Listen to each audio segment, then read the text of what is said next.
Olá, estou aqui de novo, hoje com a aula de História.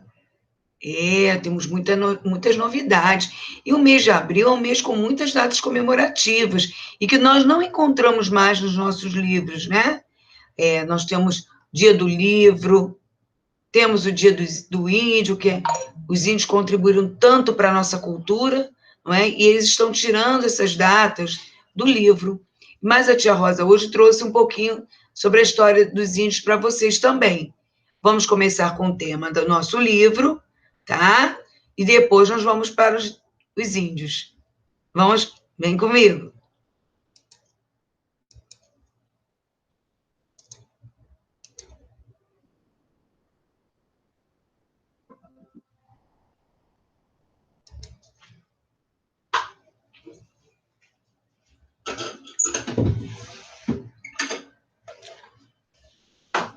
Olha só, nossa aula de história. Nós vamos trabalhar hoje o módulo 1 das páginas 268 até 271.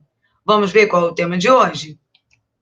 Olha lá, nós vamos falar sobre as cidades e seu patrimônio cultural. Não é? Nós aqui também temos o nosso patrimônio cultural do Rio de Janeiro. Então, cada cidade tem o seu patrimônio. Vamos ler um pouquinho aqui sobre o que seria esse patrimônio, né? Do que nós estamos falando. Então, aqui eles nos mostram também como... Deixa eu aumentar um pouquinho aqui a tela para vocês. Isso, melhorou, não é? Então, olha só, muitas fontes que contam a história das cidades, como estátuas, edifícios e monumentos, são consideradas patrimônios culturais. O patrimônio cultural é um conjunto de bens considerados importantes para uma sociedade em razão do seu valor histórico e afetivo. Então, toda cidade, todo lugar tem a sua história. Nós já vimos isso na aula anterior, não é verdade? Nós temos aqui a história do Rio de Janeiro, como ele foi fundada, a cidade foi fundada. Temos as histórias dos bairros também, onde nós, né, moramos, e outros bairros também que conhecemos. Então, vamos ver aí, ó. Conheça a seguir alguns exemplos, tá? Palácio Rio Negro, lá em Petrópolis, no Rio de Janeiro. Essa foto foi tirada em 2015. Esse palácio foi construído em 1889, olha quanto tempo, por encomenda de um rico produtor de café. Antigamente as fazendas eram enormes, com plantações, não é? Cana-de-açúcar, o café.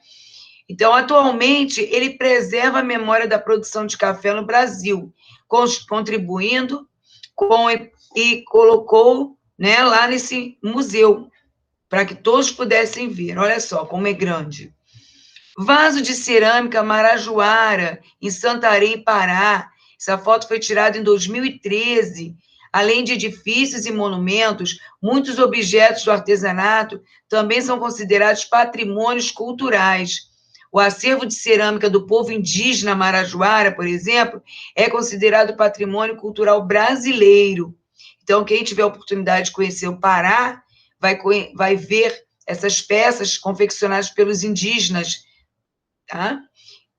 E nós temos aqui também o Museu do Índio, também podemos visitar. Farol e Forte de Santo Antônio da Barra, lá em Salvador, na Bahia, em 2013. Esse forte foi construído há mais de 200 anos, com o objetivo de ser um local de defesa contra ataques inimigos. Atualmente, esse monumento faz parte do acervo do Museu Náutico da Bahia. Nós também temos aqui o nosso museu. E sempre, né, eles deixam um recadinho para a gente, que é o Vivendo Valores. Todos nós devemos contribuir para que o patrimônio cultural da nossa cidade ou estado seja preservado. Podemos fazer isso denunciando casos de depredação do patrimônio e também explicando a sua importância aos nossos colegas e familiares.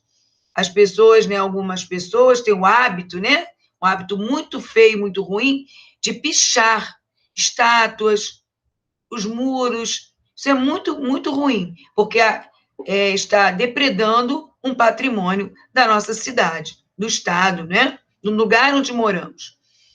E aí agora nós vamos ver qual é a diferença entre patrimônio material e o patrimônio imaterial.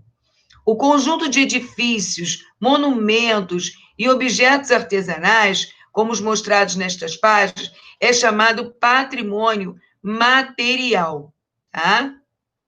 Olha lá, as construções, né, o que você pode ter, objetos também faz parte desse patrimônio material.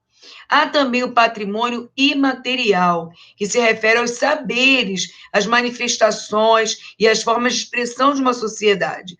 Por exemplo, seu modo de preparar determinadas comidas, não é? Nós temos as baianas preparando aquelas comidas que elas estão acostumadas a fazer, né? Na Quinta da Boa Vista, a gente vê muito dessas baianas, elas preparando lá vários quitutes, um milho cozido, um milho assado, não é? Então, isso aí já faz parte do patrimônio imaterial. Tá? Suas lendas e suas danças, a música, a dança, olha ali o frevo, no caso dessa imagem que vocês estão vendo acima ali, ó. O frevo é uma dança típica do estado de Pernambuco. Essa dança, que surgiu há mais de 100 anos, é uma forma de expressão considerada patrimônio cultural imaterial. Aqui nós temos também o carnaval, as festas juninas, outros marcos históricos da cidade. Além dos patrimônios, em muitas cidades existem outros marcos históricos, que também são registros da memória regional. As ruas e praças, por exemplo, que podem, né, receber o nome de alguém, uma homenagem de alguém que foi muito importante. Então, as ruas e praças, por exemplo, podem ser nomeadas de acordo com pessoas consideradas importantes para a cidade ou para a região. E aí eles perguntam aí, vocês vão pesquisar para depois responder para a tia. Em sua cidade, existe alguma rua ou praça cujo nome representa aspectos da história local? Do lugar onde você vive, mora? Número 2, você concorda com a escolha desse nome?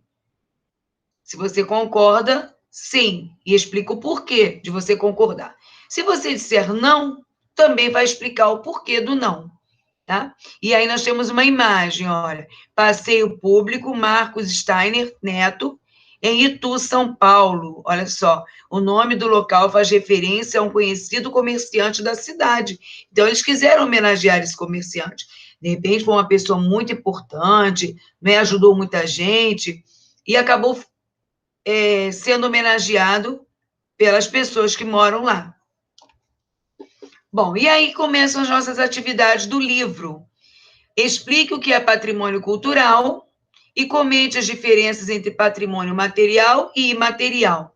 Volta lá atrás para responder essa pergunta. Número 2, assinale com M as fotografias que retratam patrimônios culturais materiais e com I as que retratam patrimônios culturais imateriais. Então, as construções, vocês já sabem, não é? São materiais. E a parte da comida, das danças, já faz parte do patrimônio imaterial, certo? Na página 271, você se lembra de algum local ou monumento que pode ser considerado o marco histórico da sua cidade? Então, vocês vão pesquisar também, vão colar ou vão desenhar aí nesse espaço que vocês têm em branco. E lá no número 4, agora nas linhas a seguir, explique por que você considera esse local ou monumento um marco histórico da sua cidade. Depois mostre o seu desenho e leia a sua explicação aos colegas. E aí, como a tia Rosa falou, como esse mês é um mês de muitas datas comemorativas, eu escolhi o Dia do Índio para trazer algumas informações para vocês, né? Já que eles contribuíram tanto para a nossa cultura. Dia do Índio, 19 de abril. Essas folhinhas estarão coladas no caderno de história. O território brasileiro, no período anterior à chegada de Cabral, era ocupado exclusivamente por povos indígenas, que ao longo dos anos seguintes foram sendo dizimados pela violência, pelas doenças ou mesmo pela cultura imposta pelos portugueses e seus descendentes. Na época do descobrimento, calcula-se que havia cerca de 1 milhão de índios no Brasil. Eles viviam em grandes grupos ou nações Cada uma das nações era formada por diversas tribos. Os grandes grupos eram Tupi-Guaranis, Geis, Aruaques e os Caraíbas. Cada tribo, ela se dividia em várias aldeias que falavam a mesma língua e tinham os mesmos costumes. As aldeias eram chamadas de tabas, as casas eram chamadas de ocas. As ocas eram construídas ao redor de uma praça central, a ocara, onde eram realizadas as festas, jogos e reuniões. O trabalho indígena. Nas aldeias, todos trabalhavam. Os homens caçavam, pescavam, preparavam a roça, fabricavam objetos como arcos, flechas, tacapes e zarabatanas. Construíam ocas e canoas. Eles fabricavam seus objetos com pedras, ossos, madeira e fibras vegetais. As mulheres cuidavam dos filhos, cozinhavam, plantavam, colhiam, faziam esteiras, cestas e peças de cerâmicas. Elas produziam uma bebida chamada cauim, feita de milho mastigado. As meninas ajudavam suas mães e os meninos ajudavam seus pais. Desde pequeno, eles já aprendiam, né, para quando se tornassem adultos, já saberem como eles teriam que se comportar dentro daquele grupo que eles faziam parte, né, da sua tribo. A organização, como eles se organizavam. Cada aldeia tinha um chefe chamado de cacique ou morubixaba. Havia também um chefe religioso, pajé, que tinha muita influência sobre as pessoas. Curava os doentes com remédios feitos com plantas, mas o povo indígena achava que ele tinha poderes mágicos. Só que ele conhecia bastante as ervas do local e sabia para que essa erva poderia ser usada, né? Em que situação, em que momento, em que doença. As mulheres cuidavam dos filhos. Não, minto, desculpa, a tia errou aqui. Vamos lá. Existia um conselho formado pelas pessoas mais velhas e respeitadas, que ajudava a decidir sobre os assuntos mais importantes. Então, os mais velhos eram muito, muito, muito importantes e eles eram ouvidos, tá? Todos todos os respeitavam bastante. As crianças adoravam ouvir as histórias que eles contavam. A crença ligada à religião, não é? O que eles acreditavam. E no que eles acreditavam? Vamos ver agora. Os índios acreditavam em muitos deuses. Eles adoravam o sol, que eles chamavam de Guaraci, a lua, Jaci, e o raio e o trovão de Tupã. As festas. Nas festas, os índios gostavam muito de dançar e cantar. Eles produziam seus próprios instrumentos musicais, como o maracá, que é o chocalho, o membi, que era a flauta, e o guarará, que era o tambor. Os costumes deles nas aldeias. Seus costumes eram muito diferentes daqueles dos portugueses.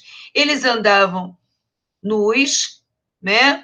Ou usavam uma tanga. Gostavam de enfeitar o corpo com pinturas, colares e penas, e passavam óleo extraído de plantas nos cabelos. Nas datas em que comemoravam casamentos ou uma colheita farta, realizavam festas e se enfeitavam bastante. O índio de hoje. Atualmente, as populações indígenas sobrevivem em áreas denominadas reservas, localizadas em diversos postos ou pontos do país, né? Essas áreas estão sob controle das tribos indígenas que possuem o direito de explorá-lo, com exceção dos recursos minerais e hídricos que dependem da autorização do Congresso Nacional. Hoje, a população indígena é superior a 700 mil pessoas e com expectativas de crescimento. Eles continuam mantendo sua cultura, que é bem diferente da nossa. Alguns vivem sob a proteção da FUNAI. O que é a FUNAI? É a Fundação Nacional do Índio. Então, eu espero que eu tenha trazido para vocês informações sobre os índios que vocês não sabiam, né? Ou que se já sabiam, acrescentei mais algumas informações.